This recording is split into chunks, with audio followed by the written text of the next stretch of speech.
Shalom bien-aimés, je suis très heureux de vous retrouver encore ce jour pour ce nouveau numéro de votre émission Parole pour aujourd'hui, qui aujourd'hui va s'appuyer sur un texte excellent, un texte tiré de la première lettre, le premier épître de Saint Jean, chapitre 4, verset 20, que je prends plaisir à vous lire. Si quelqu'un dit « J'aime Dieu », alors qu'il a de la haine contre son frère, c'est un menteur. En effet, celui qui n'aime pas son frère qui voit est incapable d'aimer Dieu qui ne voit pas. Amen. Celui qui dit qu'il aime Dieu, alors qu'il n'aime pas son frère qui voit, est un menteur. Il s'agit d'une interpellation. C'est vraiment une phrase qui doit nous toucher.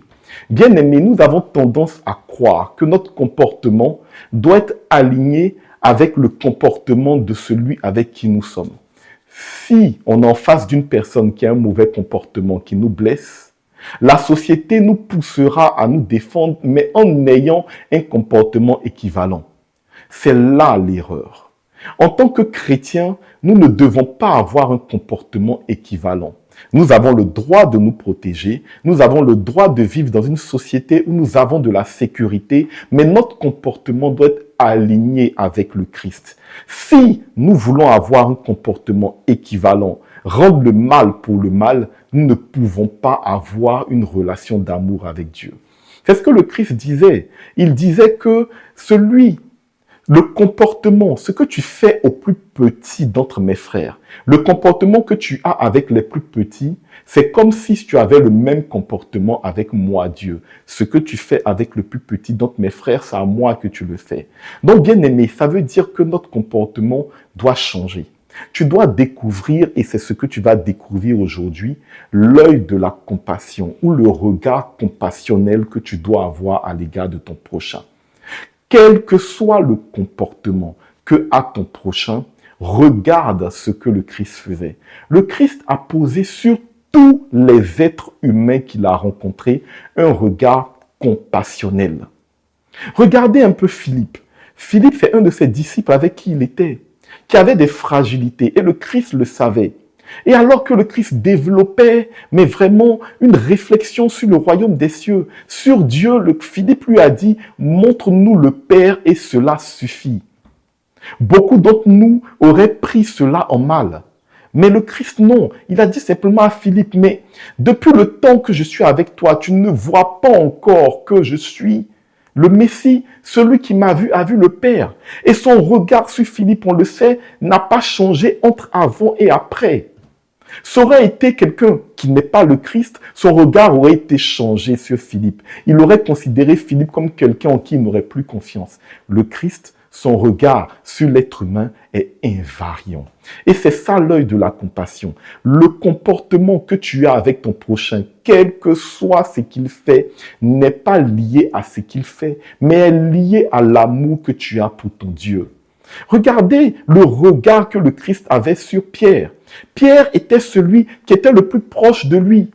Il a dit à Pierre, tu seras le berger de mon peuple. Il a dit, je ferai de toi un pêcheur d'hommes. Mais quand on regarde à la croix, le vendredi saint, il n'avait pas Pierre.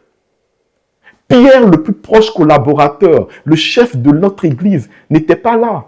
Parce que dès le matin, à 6 heures, Pierre a fui. Et le Christ lui avait même dit, avant que le coq chante 3 fois, tu auras fui, tu m'auras trahi. Mais regardez, lorsque le Christ est ressuscité en chair, la première chose qu'il a fait, il est reparti voir Pierre. Il a refait le signe sur ce lieu où Pierre était dans sa barque. Il a permis à Pierre de refaire une seconde fois la pêche miraculeuse. C'est ainsi que Pierre l'a reconnu et l'a remercié. Et ils ont recommencé leur relation. La relation de frères, cette relation intime, cette relation qu'ils ont continuée jusqu'au bout. Le comportement et le regard que le Christ portait sur l'humanité, sur ses frères, a toujours été invariant. Son regard n'était pas lié à leur comportement. Quel que soit ce qui se passait, le Christ continuait à les aimer avec un regard compassionnel. Et c'est ça le secret. Si tu veux avoir une relation intimité avec Dieu, si tu veux grandir dans ta connaissance de Dieu, tu dois comprendre que ton comportement ne doit pas déterminer la relation que tu as avec ton prochain. Non. Tu dois toujours porter sur ton frère, sur ta sœur, un œil compassionnel, quelle que soit sa fragilité, quelle que soit sa faiblesse, quel que soit ce qu'il fait de mal.